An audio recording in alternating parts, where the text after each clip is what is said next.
तो first step क्या है, work done by following the load in each spring.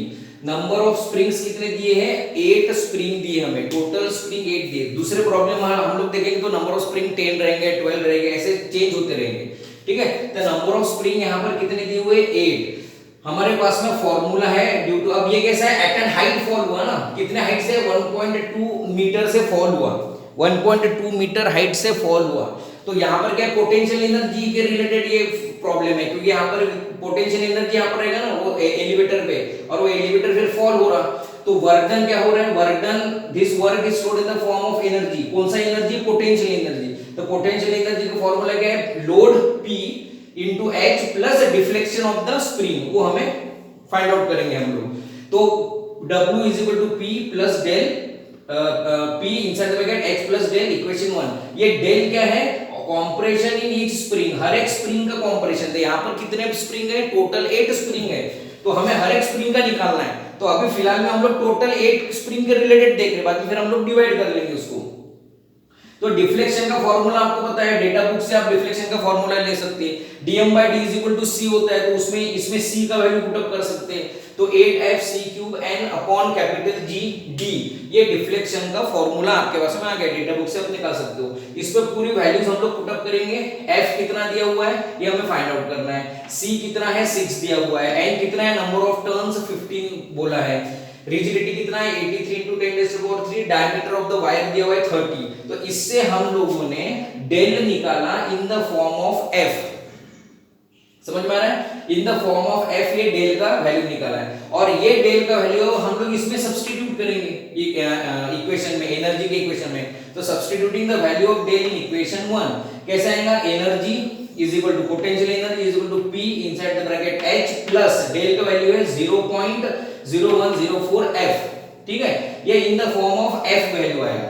ये इक्वेशन क्या शो करता है, shows the energy stored by 8 spring, पूरे 8 स्प्रिंग का एनर्जी शो कर रहा है। ये जो आपको इक्वेशन दिख रहा है ये है एनर्जी स्टोर्ड बाय 8 स्प्रिंग। तो हमें एक स्प्रिंग के बारे में देखना है, क्योंकि यहाँ पर डेल का फॉर्मूला क्या है, कंप्रेशन इन ईच स्प्रिंग, हर एक स्प्रिंग। तो ये इसको हमें 8 से डिवाइड करना पड़ेगा, अगर 10 स्प्रिंग रहते तो 10 से डिवाइड किया रहता। तो अगर इसको हम लोग डिवाइड करेंगे, क्योंकि ये इतना लोड पूरे 8 स्प्रिंग पे आ रहा है, तो इसको डिवाइडेड बाय 8 करना पड़ेगा। तो ये टोटल एनर्जी को हम लोग डिवाइडेड बाय 8 करेंगे, डिवाइडेड बाय 8 करेंगे हम लोग, तो 8 ये दोनों के भी नीचे आएगा। P का value 28 into 10⁻³ into 1200 divided by 8 plus 28 into 10⁻³ into 0.014 f divided by 8।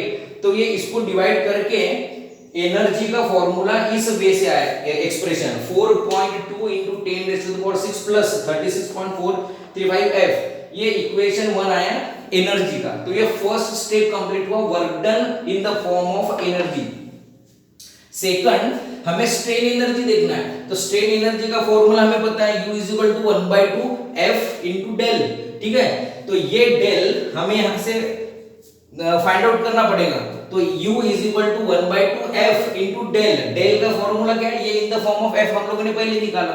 तो ये भी एनर्जी हुआ, और ये work done in the form of energy, दोनों भी एनर्जी सेम होंगी, क्योंकि ये है work done on the spring और ये है स्ट्रेन एनर्जी, ये वर्क डन का फॉर्म। तो ये वर्क डन भी इन द फॉर्म ऑफ एनर्जी है और स्ट्रेन एनर्जी का फॉर्मूला है, तो ये तो वर्क डन के कारण ही होगा। तो ये दोनों को भी जब हम लोग इक्वेट करेंगे तो इसको आपको सॉल्व करना पड़ेगा। ये सॉल्व होगा तो ये क्वाड्रेटिक इक्वेशन में फॉर्म होगा, ax² ये ax² plus bx plus c, तो इस फॉर्म में आएगा। तो इस पर से आपको ये f का वैल्यू निकलेगा, f का वैल्यू कितना आया 32,121 न्यूटन। इतना लोड अप्लाई हो रहा है हर एक स्प्रिंग पे, हर एक स्प्रिंग पे इतना लोड अप्लाई हो रहा है, ठीक है। अब ये लोड, ये जो फोर्स, ये किसके कारण आया, ये आया है 28 न्यूटन, जो 1.2 मीटर डिस्टेंस से फॉल हुआ, समझ पा रहे हैं। ये 28 एक्चुअल में 28 किलो न्यूटन जो लोड है, 28 किलो न्यूटन तो 8 स्प्रिंग पे फॉल हुआ, बट इसका वैल्यू इससे बढ़ जाएगा, क्योंकि यहाँ पर देखो 28,000 न्यूटन है, तो यहाँ पर 32,000 आया एक स्प्रिंग पे। कैसा, क्योंकि ये 28,000 न्यूटन जो लोड है वो आया है 1.2 1.2 यानी suddenly applied load at an height, तो 1.2 मीटर से फॉल हो रहा है वो, इसलिए हर एक इस पे यही लोड कन्वर्ट हुआ इन the form of this force. तो हर एक इस पे फोर्स कितना आया, 32,121 न्यूटन, हर एक स्प्रिंग पे इतना फोर्स आया। अब हमें इसका शेयर स्ट्रेस, हमको क्या बोला कि मैक्सिमम शेयर स्ट्रेस निकालना है, तो शेयर स्ट्रेस का फॉर्मूला आपको पता है, डेटा बुक से फिर से आप शेयर स्ट्रेस का फॉर्मूला निकाल सकते हैं। इसमें से K का वैल्यू फाइंड आउट कर सकते हैं, स्प्रिंग इंडेक्स आपको 6 दिया हुआ है, K का वैल्यू फाइंड आउट कर लेंगे, पूरे वैल्यू जिसमें पुट अप करेंगे तो आपको शेयर स्ट्रेस मिलेगा, इतना शेयर स्ट्रेस का वैल्यू आया है हर एक स्प्रिंग पर। समझ में आ रहा है, ये फोर्स हमें निकालना जरूरी था, और ये फोर्स हम लोग स्ट्रेन एनर्जी से निकाल सकते हैं एट एन हाइट से, इसलिए हम लोगों ने ये एट एन हाइट वाला फॉर्मूले से वर्क डन पहले निकाला, क्योंकि ये वर्क डन हो रहा है at an height h, load कितना है 28 किलो न्यूटन, कितने हाइट से 1.2 मीटर पे, तब कहा इतना फोर्स वो जनरेट हुआ। In short 28,000 Newton load when fall from 1.2 meter height, it creates a 32,121 Newton force in या on each spring, ऐसा उसका मीनिंग हुआ। तो ये हम लोगों ने ऐसा फाइनल स्ट्रेसेस फाइंड आउट हुआ, समझ में आ रहा है। अब इसी के जगह पे चेंजेस क्या हो सकते हैं, नंबर ऑफ स्प्रिंग्स बढ़ सकते हैं और काउंटर वेट चेंज हो सकता है। अगर काउंटर वेट यहाँ पर दे दिया रहता कुछ, तो 28 किलो न्यूटन में से हम लोगों ने काउंटर वेट को माइनस किया रहता, उतना लोड फॉल हुआ रहता 1.2 मीटर से। समझ में आ रहा है, तो इसको आप, ये मैं आपको नोट्स भी दे रहा हूं, तो इसको समझ लीजिए, हम लोग नेक्स्ट प्रॉब्लम करेंगे। धन्यवाद।